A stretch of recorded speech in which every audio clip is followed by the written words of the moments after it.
இயேசு கிறிஸ்துவின் இனிதான நாமத்தினாலே என்னுடைய வாழ்த்துதலை மிகுந்த மகிழ்ச்சியோடு தெரிவித்துக் கொள்கிறேன். குட் ஃப்ரைடே வாழ்த்துதலை உங்களுக்கு தெரிவித்துக் கொள்கிறேன். இது ஒரு வெற்றியினால், ஒரு மகிழ்ச்சியினால். ஏனென்றால் கிறிஸ்து நமக்காக பாவத்தை சிலுவையிலே சுமந்து தீர்த்த நாள். ஹல்லேலூயா. பிசாசை ஜெயித்த நாள், மரண பயத்திலிருந்து விடுதலை கொடுத்த நாள். இந்த நன்னாளிலே மேற்கூறிய ஆசீர்வாதங்கள் அத்தனை நீங்கள் சுதந்திரிக்க வேண்டும் என்று நான் பிரார்த்திக்கிறேன். இன்றைக்கு கூட வேதத்திலிருந்து ஒரு வசனத்தை தியானிக்க இருக்கிறோம். மத்தேயு 27:46. இயேசு கிறிஸ்து கல்வாரி சிலுவையிலே உரைத்த ஒரு வார்த்தை, என் தேவனே, என் தேவனே, ஏன் என்னை கைவிட்டு, என் தேவனே, என் தேவனே, ஏன் என்னை கைவிட்டு.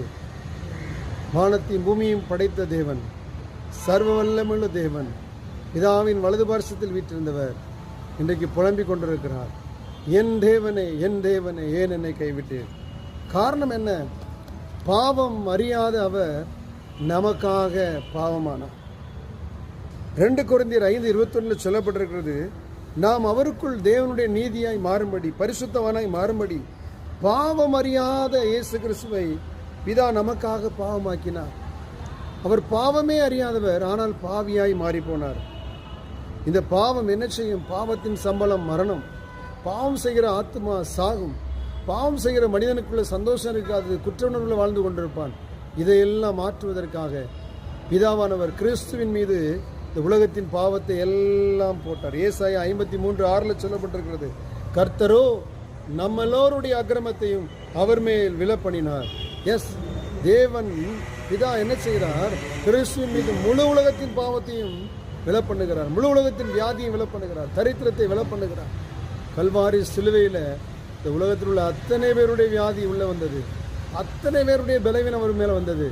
ஏனென்றால் இந்த பாவம் வியாதியையும் பலவீனத்தையும் சாபத்தையும் சஞ்சலத்தையும் கேட்டையும் கொண்டு வருகிறது.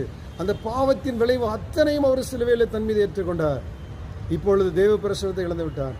ஏசாயா 59:1-2 நீங்கள் வாசித்து பாருங்கள். பாவம், அக்கிரமம் பிதாவின் முகத்தை மறைக்கிறது, தேவனோடு உள்ள உறவை துண்டிக்கிறது.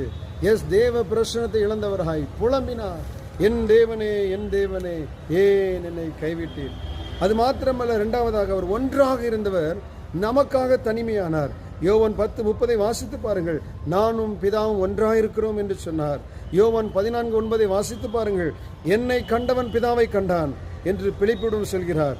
யோவான் 14:10-11 வாசித்து பாருங்க. நான் பிதாவிலும் பிதா என்னிலும் இருக்கிறதை நம்புங்கள் என்று சொல்கிறார். யோவான் 8:29 என்னை அனுப்பினவர் என்னோடு இருக்கிறார், நான் பிதாவுக்கு பிரியமானவர்களை எப்போதும் செய்கிறபடியினால் பிதா என்னை தனியே இருக்க விடவில்லை. பாருங்கள், பிதாவோடு 24 மணி நேரம் ஒன்றாக இருந்து மனமகிழ்ச்சியாக இருந்து களிப்பாய்